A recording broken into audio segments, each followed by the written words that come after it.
안녕하세요. 강케이입니다. 저는 첫째 때는 글로 임신 일기를 썼었는데요.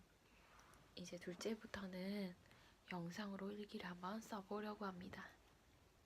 제가 확실히 임신이라고 알게 된 저의 증상은 3주차부터 나타났습니다.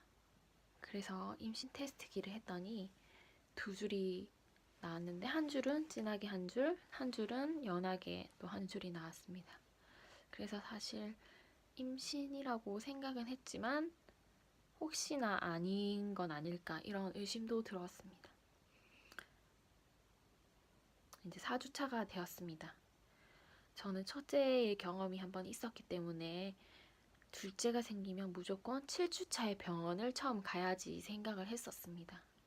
왜냐하면 4주차 정도에 갔다가는 아기 심장 소리는커녕 아기 집도 볼 수가 없을 거라는 생각에서였습니다.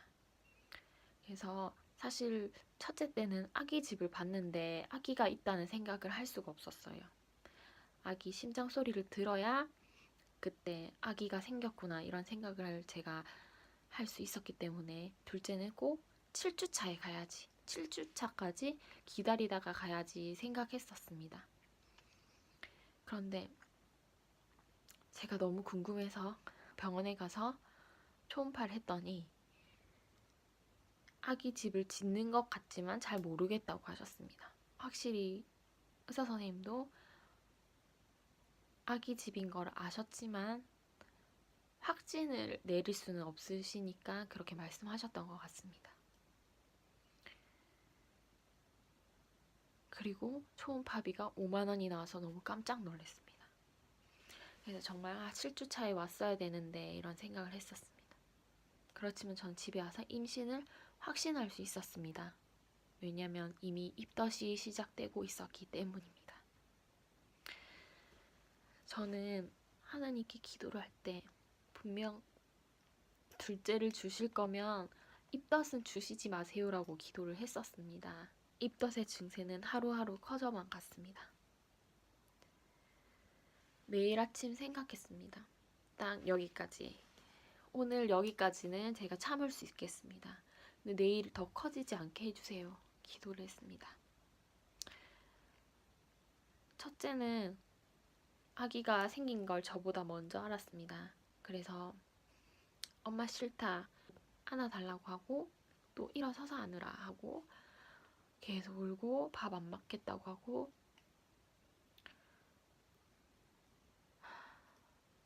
입덧의 초입에서 저는 변기를 찾고 울었습니다. 왜냐면 이 4주, 5주 차에 시작되는 입덧이 이제 시작이라는 생각이 들었기 때문입니다. 한번 겪어보았기 때문에 앞으로 시작될 입덧이 얼마나 길지, 얼마나 힘들지 예상할 수 있어서 그것이 더욱 힘들었습니다. 저는 하루에 10번 그렇게 토를 했고 공복을 유지하면 어떻게 되는지를 알고 있었기 때문에 또 꾸역꾸역 먹었습니다. 정말 꾸역꾸역 먹는 것도 힘들고 하기가 싫었지만 또 먹지 않으면 또 속이 정말 울렁울렁 거리고 너무나도 힘들기 때문에 또 먹을 수밖에 없고 먹는 것도 정말 맛이 없고 그런 일들을 또 반복해야 된다는 생각을 하면 또 더 힘들어졌습니다. 저는 이것은 세상에 태어나서 제가 두 번째 겪는 일입니다. 입덧은 정말 그야말로 신세계이기 때문에 이 일이 저의 어떤 경험과 비슷한지를 생각하고 사람들에게 알리는 것을 가끔 했습니다. 특히 남편에게 했습니다. 왜냐면 남편은 제가 그렇게 힘든지 모를 거기 때문에 남편이 최대한 알 수 있는 느낌으로 설명을 하려고 애를 썼습니다.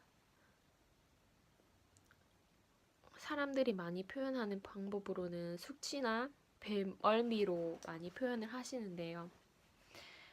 거기에다가 세상의 냄새를 다 맡을 수 있는 일이 생겼기 때문에 그 매스꺼움은 말로 표현을 할 수가 없습니다. 정말 저는 동물이 된 것 같았습니다. 적당한 냄새만 맡으면 사람이 음식을 맛있게 먹을 수 있겠지만 저는 거의 개의 후각이 되지 않았을까 이런 생각이 들었습니다. 그래서 모든 비린내, 누린내, 잡내가 다 나기 때문에 고기 같은 것은 정말 전혀 먹을 수가 없고 별로 먹고 싶은 것도 하나도 없고 막상 먹으면 먹을 수는 있었지만 먹고 나면 또 토를 해야 했습니다. 정말 저의 시간을 사는 사람이 있다면 18주라는 시간을 팔아버리고 싶은 심정이었습니다. 이미 겪어본 일이라서 지금이 오르막길의 제일 아래쪽에 내려와 있다는 생각에 더욱 깜깜했습니다. 그래서 저는 6주에 병원을 다시 갔습니다. 저는 임산부 소화제라고 하는 텀스는 도움이 하나도 되지 않았습니다. 그것은 소화에는 도움이 될지는 잘 모르겠지만 일단 그 먹는 냄새도 별로 좋지 않았고 일단 구토나 메스꺼움을 잡아주는 것은 없었습니다. 그래서 저는 입던 약이라고 하는 디클렉틴을 처방받으러 병원으로 갔습니다. 그때서야 심장 소리를 들으니 저는 눈물이 주르륵 이렇게 흘렀습니다. 왜냐면 저는 입덧 때문에도 그렇고 첫째 때문에도 그렇고 그냥 하는 것도 없고 말도 걸어준 적도 없는데 벌써 그렇게 심장 소리를 벌써 그렇게 자라있으니 너무 대견하고 고마웠습니다. 저는 오는 길에 지하철에서 핑크라이트도 받았습니다. 핑크라이트를 가지고 있으면 지하철 임산부 배려석에서 불이 반짝인다고 하는데 제 생각에 저는 오히려 이거를 더 가져가면 왠지 비켜달라는 그런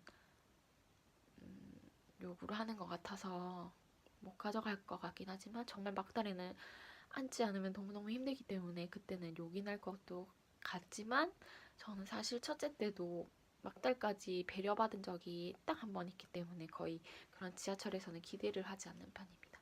첫째 때도 그랬지만 사실 임신을 하면 약간 외로워지는 것 같습니다. 축하받아야 하는 임신인데 임신 테스트기가 2줄이 나왔었던 날부터 초기에는 조금씩 매일 울었던 것 같습니다. 뭔가 누구한테 이야기도 하고 싶고 이런저런 감정들이 계속 올라오는데 풀어낼 곳이 없으니까 조금 힘들어진 것 같습니다.